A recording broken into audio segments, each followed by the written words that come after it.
Hello guys, welcome to my channel. एक बार फिर से स्वागत है आप सबका हमारे नए वीडियो में। गाइस, आज के लेक्चर में हम लोग सीखने वाले हैं वर्टिकल बैलेंस शीट का एक क्वेश्चन।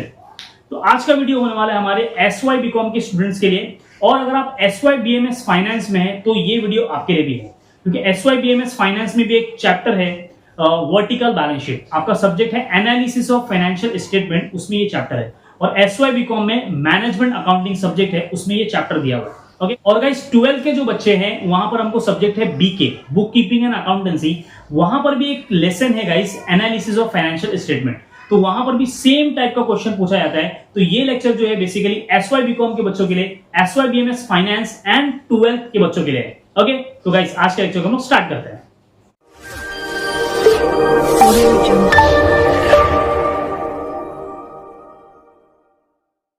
तो गाइस आप स्क्रीन पे क्वेश्चन देख सकते हैं।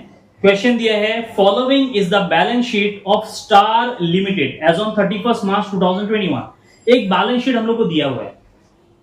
नीचे क्वेश्चन में बोला है convert the balance sheet into vertical balance sheet. आपको क्या करना है, टी फॉर्मेट बैलेंस शीट से इसको वर्टिकल में कन्वर्ट करना है। तो यहाँ पे आप देख सकते हैं, मैंने बोर्ड पे ड्रॉ किया हुआ है ऑलरेडी कि वर्टिकल बैलेंस शीट का फॉर्मेट कैसे होता है। आपको ऊपर लिखना है स्टार लिमिटेड, जो भी कंपनी का नाम मेंशन होगा आपको उसमें डालना है। वहां पर वर्टिकल बैलेंस शीट 31 मार्च 2021, ये जो डेट है बैलेंस शीट का वही आपको मेंशन करना है as it is.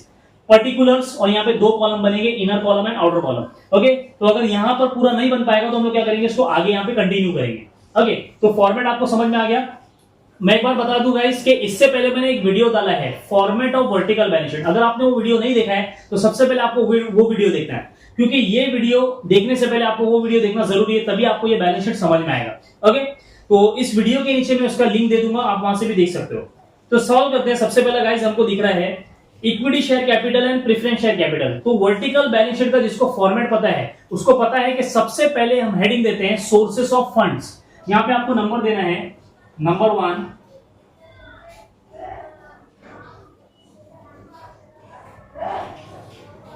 Sources of funds.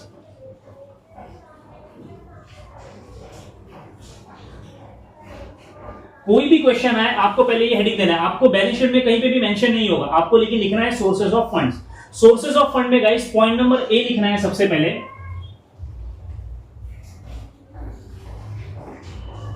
Share capital.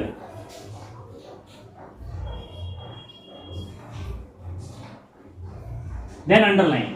अगर शेयर कैपिटल का अमाउंट डायरेक्टली गिवन है तो आप क्या करोगे, अमाउंट डायरेक्ट आउटर कॉलम में लिखोगे। लेकिन अगर शेयर कैपिटल में इक्विटी प्रेफरेंस ऐसा क्वेश्चन में दिया है तो आप क्या करोगे, शेयर कैपिटल के अंडरलाइन करके उसके बाद में नीचे उसको लिखोगे। तो गाइस यहां पे आप देख सकते हो कि इक्विटी शेयर कैपिटल दिया है क्वेश्चन में और प्रेफरेंस शेयर दिया है। तो यहां पे हम लोग लिखेंगे इक्विटी शेयर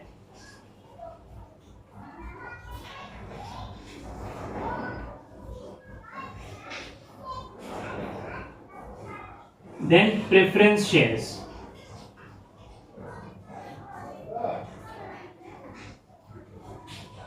इक्विटी का अमाउंट कितना दिख रहा है, 1 लाख रुपीज, ये आएगा इनर कॉलम में। प्रेफरेंस शेयर्स क्या है, 75,000। ठीक है, अगर डायरेक्ट सिंगल अमाउंट रहेगा कैपिटल का तो डायरेक्ट आउटर में जाएगा, लेकिन अगर दोनों टाइप्स के शेयर्स दिए हुए तो फर्स्ट इनर कॉलम में लिखोगे आप। अब इसको टोटल करके आउटर में लिखेंगे हम लोग। कितना हो गया, 1,75,000 रुपीज। आगे इसके बाद में गाइस एज पर फॉर्मेट हम लोग को ऐड करना होता है रिजर्व्स एंड सरप्लस। तो यहां पे प्लस करेंगे हम लोग, रिजर्व्स एंड सरप्लस।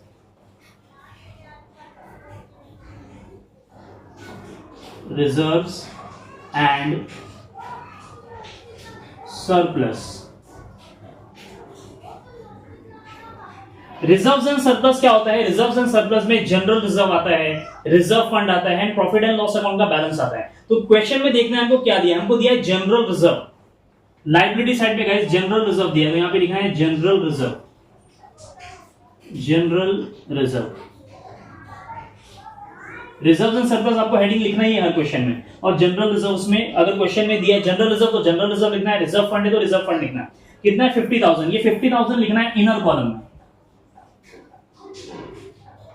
रीजन क्या है इनर कॉलम में लिखने का, क्योंकि as per format reserves and surplus में से मुझे माइनस करना होता है फिक्टिशियस एसेट। अब ये फिक्टिशियस एसेट क्या होता है, दो टाइप्स के एक्सपेंस है, जैसे कि मिसलेनियस एक्सपेंस प्रिलिमिनरी एक्सपेंस। तो ये गाइस आपको एसेट साइड में सबसे लास्ट में देखने को मिलता है। तो यहाँ पे क्वेश्चन में आप देख सकते हो एसेट साइड में सबसे लास्ट में मिसलेनियस एक्सपेंस दिया है। तो मिसलेनियस एक्सपेंस मुझे इसमें से माइनस करना है। तो यहाँ पे पहले हेडिंग दोगे आप minus fictitious assets. Fictitious assets आपको हेडिंग देना पड़ेगा पहले। अब फिक्टिशियस एसेट में मैंने बहुत बताया प्रीलिमिनरी भी हो सकता है या मिसलेनियस हो सकता है। तो क्वेश्चन में क्या दिया है मिसलेनियस एक्सपेंस। तो आप यहां पे लिखोगे मिसलेनियस एक्सपेंस। मिसलेनियस एक्सपेंस कितना दिया गया इस 5000। तो 5000 मुझे क्या करना है इसमें से माइनस करना है और जो भी माइनस करोगे उसको ब्रैकेट में शो करना है। ओके अगर क्वेश्चन में फिक्टिशियस एसेट यानी कि कोई भी एक्सपेंस दिया ही नहीं है तो आप क्या करोगे इसको फिक्टिशियस एसेट लिखकर नील कर दोगे यहां पे डैश। अभी 50,000 में से 5,000 क्या बचेगा कितना 45। अब आपको क्या करना है ये 1,75,000 में ये 45,000 प्लस करना है। तो अब आपको मिलेगा ए का अमाउंट। हम लोगों ने शुरुआत कहां से किया था ए से। ओके तो 1,75,000 प्लस 45,000 तो यहां पे हम लोग को आंसर मिलेगा वो रहेगा हमारा नेटवर्थ। क्या रहेगा आंसर नेटवर्थ। इसी को हम लोग ओल्ड फंड भी बोलते हैं ओल्ड फंड। ठीक है तो याद रखो गाइस शेयर कैपिटल में हम लोग को रिजर्व का अमाउंट प्लस करना होता है तो हमको मिलता है नेटवर्थ। अब नेटवर्थ का अमाउंट कितना आएगा 2,20,000 2,20,000। ओके जब हम लोग ने इसमें ऐड कर दिया तो 2,20,000 आए। इसके बाद में गाइस फॉर्मेट के हिसाब से आता है point number B. Point number B होता है हमारा borrowed fund. Borrowed fund underline करना है इसको। ओके बोरोड फंड को अंडरलाइन करना है। अब बोरोड फंड में दो टाइप्स होते हैं एक होता है सिक्योर लोन और दूसरा होता है अनसिक्योर लोन। सिक्योर लोन लिखना है यहां पे हेडिंग सिक्योर्ड लोन। अब आपको दिमाग में आ रहा होगा कि सिक्योर लोन यानी कि क्या होता है। सिक्योर लोन में बैंक लोन आता है डिबेंचर्स आता है। तो आपको क्वेश्चन में देखना है क्या क्या दिया है। आपको क्वेश्चन में देख सकते हो आप 10% डिबेंचर्स दिया है। तो यहां पे 10% डिबेंचर आएगा इसके अंडर में। इसको अंडरलाइन करो 10% डिबेंचर्स। ये 10% का हमको कुछ करना नहीं है एज इट इज हमको लिखना है सिर्फ 10% डिबेंचर कितना अमाउंट दिख रहा है 70,000 70,000 लिखेंगे यहां पर। ओके अगर बैंक लोन होता तो बैंक लोन भी सिक्योर लोन के अंडर में यानी कि डिबेंचर्स फिर बैंक लोन आता। अब बैंक लोन तो दिया नहीं यहां पर। अब इसके बाद में आता है guys unsecured loan. Unsecured loan तो याद रखना है कि अनसिक्योर लोन एक ही होता है पब्लिक डिपॉजिट। तो क्वेश्चन में देखो गाइस पब्लिक डिपॉजिट दिख रहा है हमको 8% पब्लिक डिपॉजिट्स 8% पब्लिक डिपॉजिट्स। कितना अमाउंट है इसका 5,000। ये 5,000 इधर आ गया। अब ये दोनों को ऐड करना है तो आपको मिलेगा बी का अमाउंट। बोरोड फंड में सिक्योर लोन अनसिक्योर लोन दोनों को ऐड करोगे कितना आएगा 75।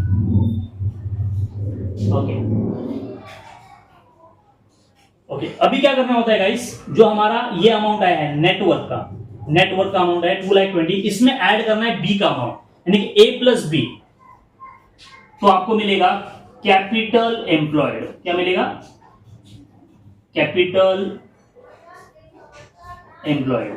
कैपिटल एम्प्लॉयड यानी कि आपको बैलेंस शीट का टैली मिलेगा ए प्लस बी। कितना हो जाएगा 2,20,000 प्लस 75,000। तो यहां पे हमारा टोटल होता है 2,95,000 2,95,000। ये है हमारा टैली। इसको डबल अंडरलाइन करके लिखना। हो गया ये हो गया हमारा आधा बैलेंस शीट यहाँ पे टैली। अब हमारा आधा बैलेंस शीट गाइस हम लोग बनाते हैं वो साइड। आधे बैलेंस शीट में हम लोग सबसे पहले लिखते हैं जैसे हम लोग यहाँ पे लिखा था नंबर 1 यहाँ पे हम लोग लिखेंगे नंबर 2।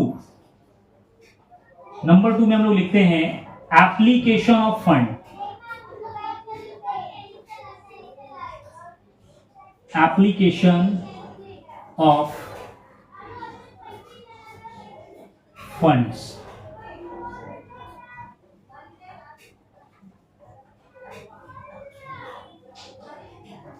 अभी ये जो टैली का अमाउंट है इसको सॉल्व करने के बाद में पूरा लास्ट में टैली का अमाउंट यही आना चाहिए। अभी एप्लीकेशन ऑफ फंड में 3 पॉइंट है, ए बी एंड सी। सबसे पहले आता है ए आता है हमारा fixed assets.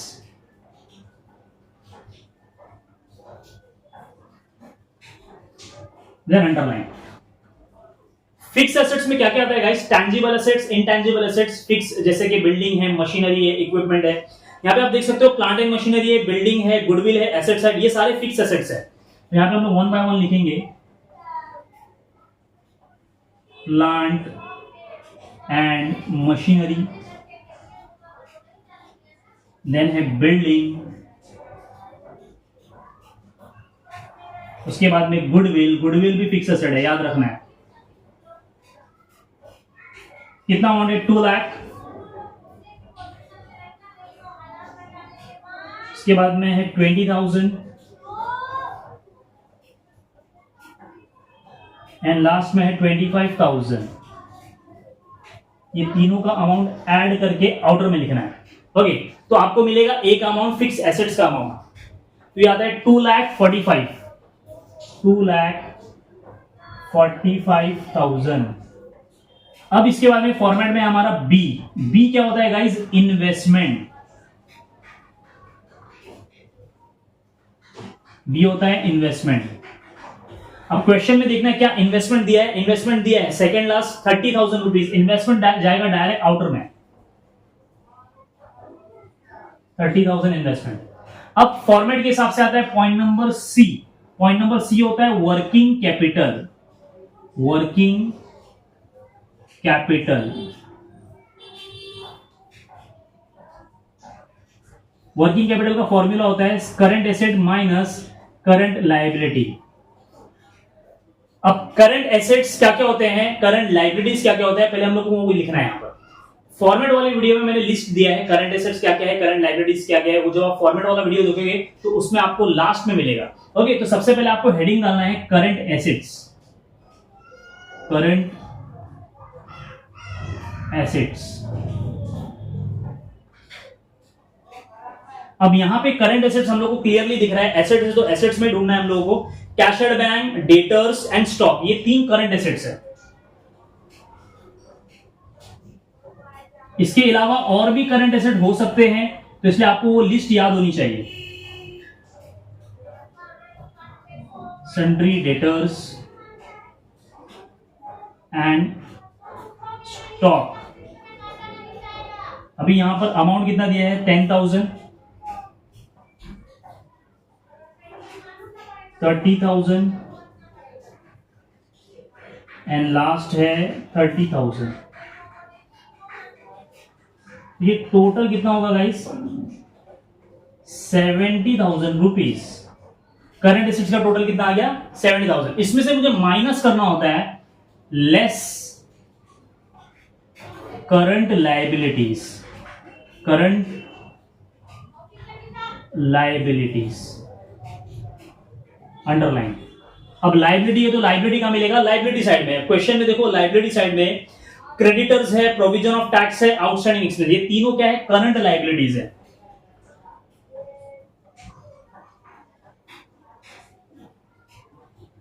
Creditors, provision of tax and last outstanding expenses.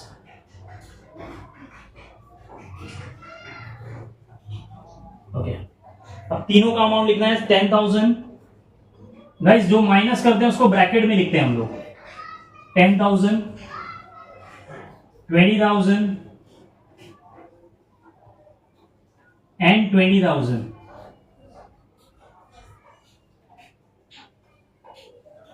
70,000 में से 50,000 माइनस करना है, तो कितना बचेगा?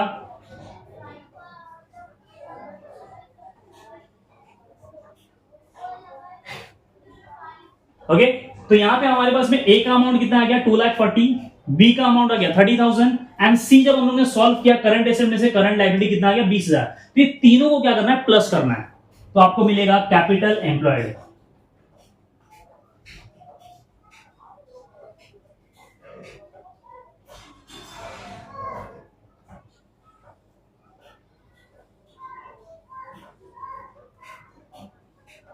कैपिटल एम्प्लॉयड ए प्लस बी प्लस सी, तो कितना आता है 2,45,000 प्लस 30,000 प्लस 20,000, तो ये सर एग्जैक्टली सेम आ रहा है 2,95,000। ठीक है, तो गाइस यहां का जो टैली था 2,95,000 वहां के टैली से क्या हो गया, मैच होगा, मैच ही होना चाहिए, अदरवाइज आपने गलत सॉल्व किया हुआ है। ठीक है, तो ये आप देख सकते हो यहां पर पूरा फॉर्मेट, और ये कैसे सॉल्व होगा, आपको ऐसे नीट एंड क्लीन लिखना है एग्जाम में। ये 15 मार्क्स का क्वेश्चन है गाइस, आपको एग्जाम में 15 मार्क्स के लिए आ सकता है। ओके, आई होप कि आपको वीडियो अच्छा लगा होगा और आपको समझ में आ गया होगा। ये एक क्वेश्चन गाइस आपको हेल्प करेगा एग्जाम में आपको 15 मार्क्स दिलाने के लिए। ओके, तो आज की वीडियो को यहीं पे एंड करते हैं। इसके बाद में गाइस हम लोग इसका नेक्स्ट टॉपिक करेंगे comparative balance sheet. Comparative balance sheet में 4 कॉलम बनते हैं, परसेंटेज निकालना होता है, तो इसके आगे वाले लेक्चर में गाइस हम लोग देखेंगे कि कंपैरेटिव बैलेंस शीट कैसे बनता है। ओके, तो आज की वीडियो को हम लोग यहीं पे एंड करते हैं।